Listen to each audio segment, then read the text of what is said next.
Hello, আসসালামু আলাইকুম। Welcome back to my channel. অনেক দিন পর আজকে আপনাদের জন্য নতুন একটা রেসিপি নিয়ে চলে এসেছি। কিভাবে করলা ভাজি করব। আপনারা দেখতেই পেরেছেন আমি রসুন কুচি করে নিয়েছি, পেঁয়াজ কুচি এবং আলু আর করলা কুচি করে নিয়েছি। এরপর আমি কড়াইতে সয়াবিন তেল দিয়েছি।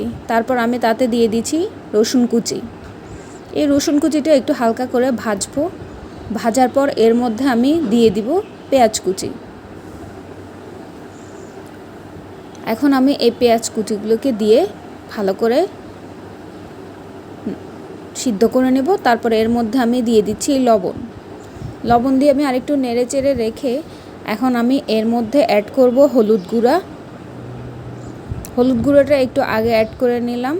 তারপর আমি এর মধ্যে অল্প একটু মরিচের গুঁড়ো অ্যাড করব। আপনারা চাইলে অ্যাড নাও করতে পারেন। হলুদ গুঁড়োটাও একই রকম। আপনারা যদি মনে করেন যে আমি কালার চাই না, তাহলে হলুদ গুঁড়ো মরিচ গুঁড়ো দুটোরই অ্যাড করার দরকার নেই। আপনারা শুধু কাঁচা মরিচ দিয়ে ব্যবহার করবেন।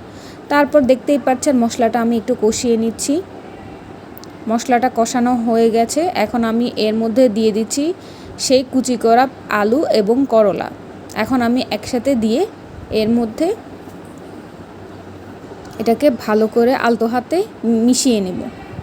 আমরা করলা ভাজি করতে কিন্তু কোনো পানি ব্যবহার করব না। করলা ভাজিতে পানি ব্যবহার করলে করলার তিতাটা আরও বেড়ে যায়। এখন আমি আলতো হাতে এগুলোকে মেখে নিচ্ছি। এরপর আমরা দিয়ে দিব ঢাকনা। আসছি 2 মিনিট পর। খুবই লো ফ্লেমে দিয়ে রেখেছি, আস্তে আস্তে সেই হতে থাকবে। এখন আমি আবার ঢাকনাটা উঠিয়ে নিলাম 2 মিনিট পর। এখন আবার আমি খুন্তি দিয়ে একটু নেড়ে চেড়ে দিচ্ছি যাতে তলানিতে লেগে না যায়। আমরা অনেকেই করলা খেতে পারি না তিতার জন্য, কিন্তু এইভাবে আপনি একদিন ভেজে দেখুন, এর মধ্যে কোনো তিতাই লাগবে না আপনার কাছে। এখন আমি আবার উল্টিয়ে নিলাম। উল্টিয়ে দেখে নিচ্ছি, নেড়ে চেড়ে দিব। ডিয়ার ভিউয়ার্স, অনেক দিন পর আমি আপনাদের জন্য নতুন ভিডিও নিয়ে হাজির হয়েছি। আপনারা প্লিজ আমার চ্যানেলটা সাবস্ক্রাইব করে আমার পাশে থাকবেন, কারণ আপনাদের সাবস্ক্রিপশানই আমাকে নতুন প্রেরণা জায়গায় নতুন ভিডিও বানানোর জন্য। এখন এর মধ্যে আমি জিরে গুঁড়ো এবং ধনিয়া গুঁড়ো দিয়ে দিচ্ছি। তারপর আমি আবার কিছুক্ষণ ঢাকনা দিয়ে ঢেকে রাখবো। তারপর গরম গরম পরিবেশন করব।